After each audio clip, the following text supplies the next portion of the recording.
Wassalatu wassalamu asyrafil anbiya wal mursalin wa ala alihi wa sahbihi ajma'in.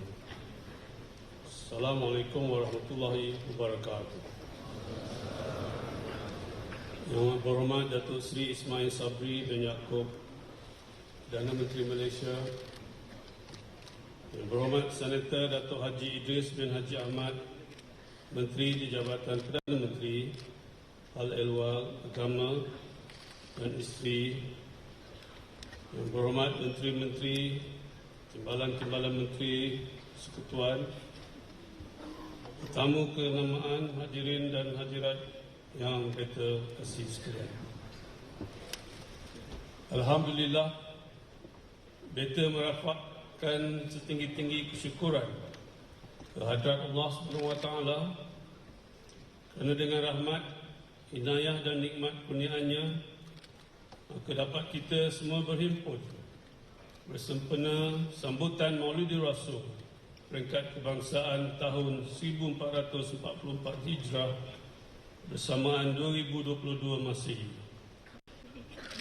Salawat dan salam atas junjungan besar Nabi Muhammad sallallahu alaihi wasallam serta seluruh keluarga dan para sahabat baginda. Rabiul Awal yang kunjung tiba sekali lagi merupakan bulan kelahiran kasih Allah SWT yang diutus untuk membawa 1000 kerahmatan pada kita manusia. Allah SWT berfirman dalam surah Al-Anbiya ayat ke-107 yang bermaksud, tidak kami utuskan kamu, yakni Muhammad, melainkan untuk memberi rahmat pada sekalian alam. Hakikatnya baginda adalah merupakan ciptaan yang paling mulia. Baginda meneduh jiwa di kala gusar, menerangi hati yang penuh kebatilan dan membawa sinar cahaya dalam 1000 kegelapan. Hadirin hadirat yang dirahmati Allah sekalian, rantaian mutiara sejarah menzahirkan bagaimana Islam yang dibawa oleh Rasulullah sallallahu alaihi wasallam bukanlah hanya berkonsepkan teologi dan spiritual semata-mata. Baginda memandu kita dalam pelbagai aspek kehidupan yang turut merangkumi konsep pentadbiran berasaskan good governance, politik, ekonomi, keselamatan dan keadilan. Baginda mengajar setiap pemimpin untuk pertamanya menetapkan niat yang betul.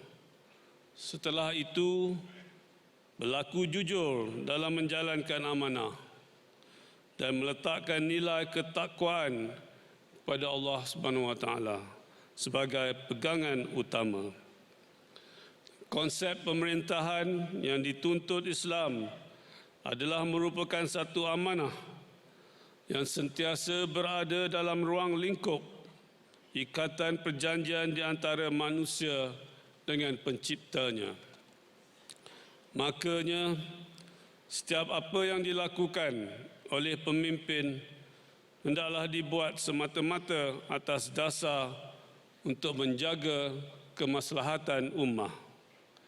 Kerana itu, Rasulullah sallallahu alaihi wasallam menuntut hubungan yang erat antara pemimpin dan masyarakat yang berasaskan kepada sikap sayang menyayangi dan hormat menghormati antara satu dengan yang lain.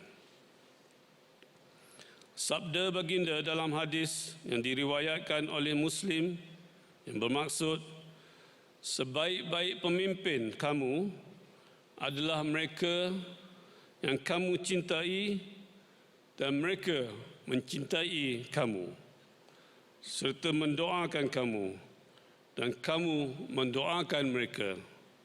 Manakala seburuk-buruk pemimpin adalah mereka yang kamu benci dan mereka membenci kamu. Hadirin hadirat yang berkasih sekalian, kemuncak kepada usaha dakwah Rasulullah sallallahu alaihi wasallam ialah dengan terbinanya sebuah kerajaan Islam menerusi penghijrahan baginda dan para sahabat ke kota Madinah. Menurut lipatan sejarah, setibanya di kota Madinah, baginda telah membina masjid, mempersaudarakan umat Islam dan mengubah piagam Madinah. Hasilnya, satu kesatuan masyarakat Madinah yang berbilang kaum, etnik dan agama telah berjaya dibentuk menerusi formula sosial, politik dan ekonomi seperti yang terkandung dalam piagam Madinah. Piagam Madinah yang digubal 6 abad lebih awal dari Magna Carta adalah merupakan asas kekuatan pembinaan sebuah negara yang menjamin hak setiap warga tanpa meminggirkan mana-mana kaum. Kita semua wajar mengambil iktibar bahawa kecemerlangan kerajaan Madinah adalah kerana kekuatan sosiopolitik yang menjamin hak dan keadilan warga, keberkesanan penyatuan ummah dan pembangunan ekonomi yang dinamik. Baginda mengutamakan kepentingan ramai berbanding individu. Baginda tidak memperjuangkan agenda sempit. Sebaliknya berlaku adil dengan membangunkan satu gagasan untuk kesejahteraan semua. Hakikatnya, perbezaan sosio-politik dan sosio-budaya adalah merupakan lumrah dan fitrah kejadian manusia. Akan tetapi, Rasulullah SAW telah mengajar kita bahawa keupayaan membentuk sebuah masyarakat yang bersatu padu merentasi pelbagai batas perbezaan adalah merupakan resepi kepada kestabilan dan kejayaan sebuah negara. Allah SWT berfirman dalam surah Al-Mumtahanah ayat ke-8 yang bermaksud, Allah tidak melarangkan kamu daripada berbuat baik dan berlaku adil kepada orang yang tidak memerangi kamu kerana agama kamu dan tidak mengusir kamu dari kampung halaman kamu. Sesungguhnya Allah mengasihani orang yang berlaku adil. Hadirin hadirat yang dikasihi sekalian, ajaran Islam yang dibawa oleh Rasulullah sallallahu alaihi wasallam turut menuntut umatnya untuk sentiasa melakukan persediaan dalam menghadapi sebarang kemungkinan masa hadapan. Allah SWT berfirman dalam surah Al-Nisa ayat ke-71 yang bermaksud, wahai orang beriman, bersiap sedialah kamu dan majulah ke medan bertempuran berkelompok-kelompok atau majulah bersama. Jelas, dalam apa jua keadaan, Allah SWT mengingatkan kita untuk membuat persediaan sebelum berlaku sebarang kejadian dan sebelum melakukan sesuatu pekerjaan.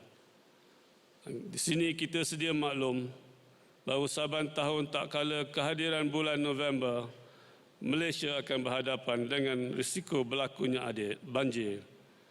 Baru-baru ini Jabatan Meteorologi Malaysia telah meramalkan negara akan berhadapan dengan hujan lebat berterusan dan risiko banjir berskala besar mulai hujung November. Pada kesempatan ini, Beta ingin mengingatkan seluruh rakyat Beta untuk memperkemaskan diri dan melakukan persediaan bagi menghadapi fenomena perubahan cuaca yang bakal berlaku kelak. Beta turut meminta agar semua agensi-agensi yang berkaitan untuk membuat persediaan yang rapi secara menyeluruh demi kemaslahatan ummah. Persediaan tersebut bukan hanya dalam aspek mengurangkan kesan banjir, tetapi merangka satu kaedah bagi bantuan kepada mangsa banjir dapat diberikan secara lebih terancang, segera dan lebih efektif. Mengambil tema sambutan Maulidul Rasul pada tahun ini iaitu Keluarga Malaysia, Pemangkin Kemakmuran. Marilah kita menyatukan ikatan hati dan menumpukan usaha ke arah memelihara kemaslahatan ummah. Janganlah kita terlalu jauh menyimpang dari landasan yang telah ditinggalkan oleh Allah, oleh Rasulullah sallallahu alaihi wasallam. Baginda telah memberi contoh dan model yang cukup sempurna untuk kita teladani bersama. Baginda telah menerangi kita dengan jalan yang benar lagi adil.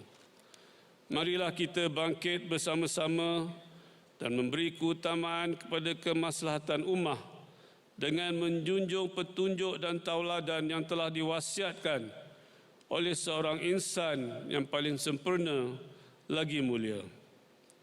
Mengakhiri titah, marilah kita bersama-sama berdoa agar sentiasa ditucuri rahmat dan limpahan kasih sayang pada junjungan besar Rasulullah sallallahu alaihi wasallam, ahli keluarga dan para sahabat baginda.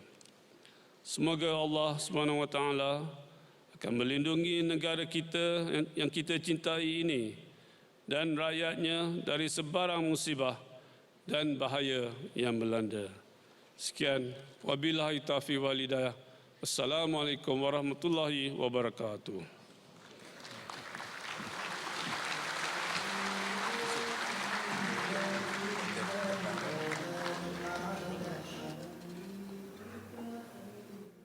Ke